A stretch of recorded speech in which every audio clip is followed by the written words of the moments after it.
Hello everyone. I thought today we would do a video, kind of a follow-up of one that I did 2 weeks ago. I had made a video about the new House bill in the state of Ohio, how our Amish neighbors are required to use lights on their buggies now because there's been accidents. And I just started thinking, is everybody following this? Now, in my area, from what I have seen, everybody has the lights on, but I just started doing a little bit of research, and evidently in Ashland County, which is a very heavily populated area for our old order Amish. It's mostly old order, which is your Swartzentrubers. And evidently they are refusing to do it. So I thought I would share that story with you and why they're refusing. It's not because they don't want to be safe. Some people might say, or they're being obstinate, but they have a good reason. And so I thought I would share that with you today. As you can see on the map that I have right here, this is where Ashland County is in the state of Ohio, so that you can kind of get an idea of where it's at. I'm down in the southern part of Ohio. So again, we have Amish across the entire state. And from what I'm reading, it's got the most Amish people in the United States. So that's kind of exciting. The law in Ohio went into effect in June of 2022, and here it is December.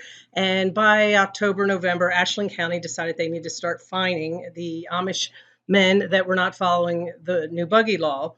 So they started to fine them $50 all the way up to $150. I don't know what constituted which fine, but that's the range that these men took. Most of them did not plead guilty or innocent. They just said no contest. So they automatically were charged with not following the law.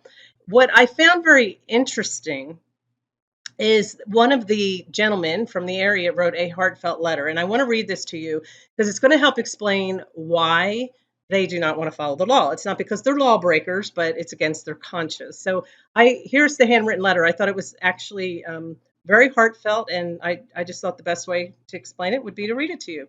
This gentleman wrote, "I confess that we must show all proper respect to the government and must honor it according to the teaching of Paul, Romans 13, and pay taxes, tithes, tribute, and show every kind of obedience as long as they don't require anything against the conscience. When, however, they command something contrary to conscience or not according to the teaching of Jesus, the reason for me not having a battery-operated light on my buggy, like I know is required by the government of Ohio, is: one, it was forbidden from our forefathers, and if we read the Ten Commandments, verse 5, it says, we must honor thy father and thy mother, that thy days may be long upon the land which the Lord thy God giveth thee. I feel we are not honoring this if we put a battery-operated light on our buggies. Two, my conscience. It would not allow me to.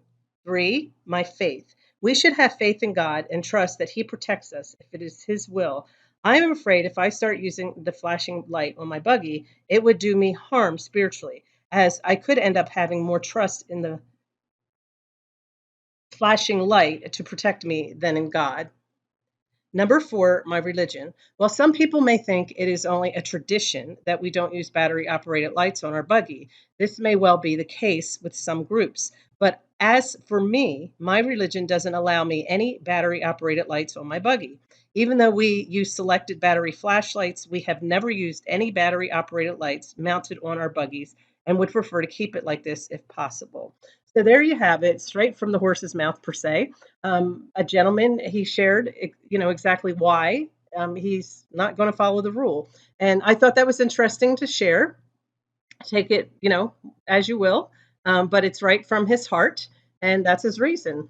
So not everybody is following the rule. I did speak with one of my neighbors about it, who is not of the old order. He's more he is old order. He's not from the Swartzentruber group.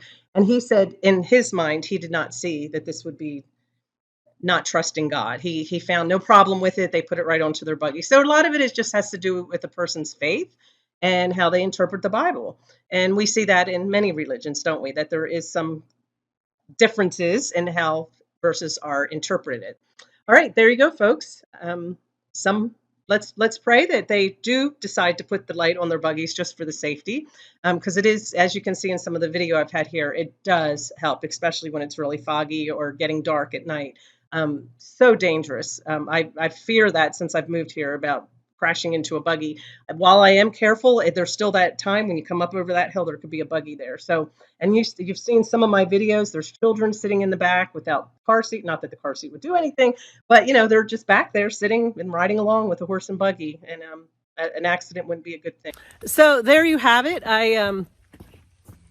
I just wanted to share this because I don't want people to always think, oh, they think they're special, they should have special treatment. There is a reason behind their actions. It's not just to be obstinate, like I said, or just to show, hey, we're better than you, or anything like that. There is a reason, and hopefully that helped you to understand.